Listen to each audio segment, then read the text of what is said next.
කතා කරන්න ගොඩක් දේවල් තියෙනවා බෙදා හදා ගන්න අත්දැකීම් හුඟක් තියෙනකොට අපි කතා කරමුකෝ දැන් මේ සුපර් මාකට් එක ගැන කතා කරනකොට ඒ වගේම ජපාන් රටේ තියෙන මේ බොහෝ දේවල් ගැන කතා කරනකොට මේකේ ආහාර සංස්කෘතිය පිළිබඳව කතා කරනවා භාෂාව ගැන අපි කතා කළා. අද මේකට පොඩි ප්‍රවේශයක් ගමුකෝ අපේ සුපුරුදු පැත්තෙන්. ඔව් ඇත්තටම අපි කලින් කතා කරන්නේ භාෂාව සංස්කෘතිය.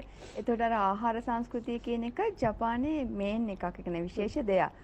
එතකොට ආහාර සංස්කෘතිය මම හිතනවා මේ සුපර් මාකට් එක අපි අද කතා කරන්නේ ලංකාවේ A level වලට O level වලට ළමයින්ට ආහාර ගැන වෙනමම පාඩම් තියෙනවා. එතකොට ඒගොල්ලෝ දැන් අපි ගොඩක්ම ලංකාවේ ජපන් රෙස්ටොරන්ට් වලට ගිහිල්ලානේ කන්න යන්නේ.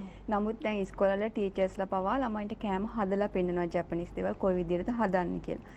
එතකොට ඒ වගේ අවස්ථාවලදී ඔරිජිනල් ජපනීස් අමුද්‍රව්‍ය ගන්න අපිට තැනක් නැහැ.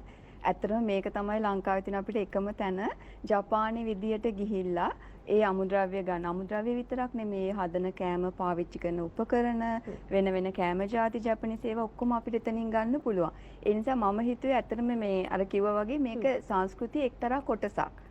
ඉතින් ඒක නිසා අනිවාර්යෙන් සංස්කෘතිය ගැන කතා කරද්දී මේ චූටි දෙත් අපි කතා කරමු කියලා. අනිවාර්යෙන්. ඒ නිසා යෝජනාව හොඳටම හොඳයි කියලා තේරෙනවා ඔය කියන පැහැදිලි කිරීමත් එක්කම. ඒ නිසා මේ පැහැදිලි කිරීම තව ටිකක් ඉස්සරහට යන සූදානම් ඉන්නේ මේ ජපානයෙන් ලංකාවට ආවේ කොයි කාලේ වගේද?